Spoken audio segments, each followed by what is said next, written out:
Hello everybody, my name is Toby Kearton. I'm the director of this short film called Dissonance. I'm Andrew Burdette. I am one of the many talented actors that took part in this film. Great, fantastic. So thanks for coming here, by the way. You flew all the way from New York to be here. I appreciate that. The film is called Dissonance, right? And for people that don't know what dissonance means, it means a lack of harmony amongst musical notes. And I really wanted to explore with what that meant. I think that dissonance is, the lack of harmony, but it also means the lack of harmony between relationships, right? And about the people in our society. So I really wanted to explore that. What was your experience like on the set of this film?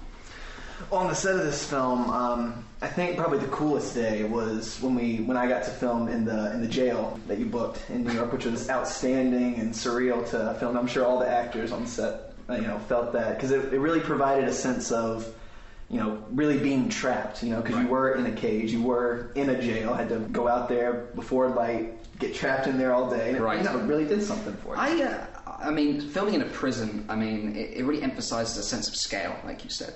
I remember I said to you, oh, okay, Andrew, I really want you to just lock yourself up in that jail, that prison cell, and you'll get into that mentality of the character.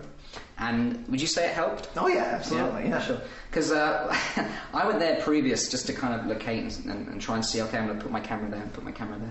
But it was really, I just locked myself in that cage. I call it a cage, it's a cell. It was like a shoebox. Lock yourself in that thing, you really feel really solemn, you feel really depressed, you feel like you've done something wrong. But I think it helped. I think it helped with everyone's kind of mentality. And I think filming in a real facility, for me, was better than filming in a set, because with a set, it's, oh, look, there's a cable here, look, there's the piece of plywood's coming off, Yeah. It's really, for me, it was better to do it in a real facility. What made you want to partake in this film in particular? Well, it was... It really did just seem like something special. What really struck out to me was it was a silent film, but it was about music. It was about sound, and the way you went about constructing the script and everything. It was really genius. I submitted my monologue, got the script, read the script, and it really was something special. To have a story about how powerful sound, how powerful speech and music was, and is, and to do it in a silent format. I really thought that was interesting, and the characters. All had something special going on for them. There's a lot of things that I decided to include because they were very relevant to the film. For example, the film is in black and white because it really reflects the tone of the film. The film is very solemn. It explains what does it mean to be oppressed in this harsh reality. And for me, black and white was really the answer to that. Before I saw the film, I looked at every single film that I could think of that was shot in black and white in a time of colour. So, for example, Schindler's List, Raging Bull, The Elephant Man, Dr. Strangelove, because they're all black and white for a reason. And with this, I think it was the best decision I ever made, visually, putting this film in black and white, because it really, really related to what I was trying to say with the tone. The first day was when we were in that alleyway, okay? And that was in downtown Manhattan. Talk to me, Andrew, about your experiences with that, because for me it was a blur. Oh, it makes me miss New York. Right. It really does. Everything about New York, we had rain, and we had, I had a scarf, and had trucks driving cars, and people, and everything. Oh yeah, no, it was really nice. It really felt, like you were saying, captured that indie sort of feel you're talking about. You were on the ground with the concrete, tracking this guy's feet as he walked. You were, running through the puddles in the streets, making a noise, which, it shows, I think. It really does. This film's really interesting because the absence of music, you could take that away and it could really relate to anything we experience in society. You're always repressed in a society, no matter who you are and what you're doing. I think there's always going to be someone that doesn't truthfully accept what you're doing and tries and oppresses you in some way. And I think that music, the reason I chose music was because, to my knowledge, everyone loves music. Every single person, no matter what taste or style, music is there. And a world without music, for me personally, would not be a life worth living. It would be very depressing, and it would be very kind of dry. It would be horrible. What was it like working with these guys? Oh, it was great. Henry Storrs is one of the nicest men I think I've ever met. The first day of set, I saw him in the alleyway, came up to him and said, hey, how you doing? He's just a nice guy. That's all there is to it. He was incredible because he would pay so much attention. I mean, we had lunch when we first met, and he said, I think he should wear this coat because this coat says something about my character. I probably got it from a garbage truck somewhere, and I this hole is because of whatever. He had loads of little backstories, and it's stuff like that which I really, really.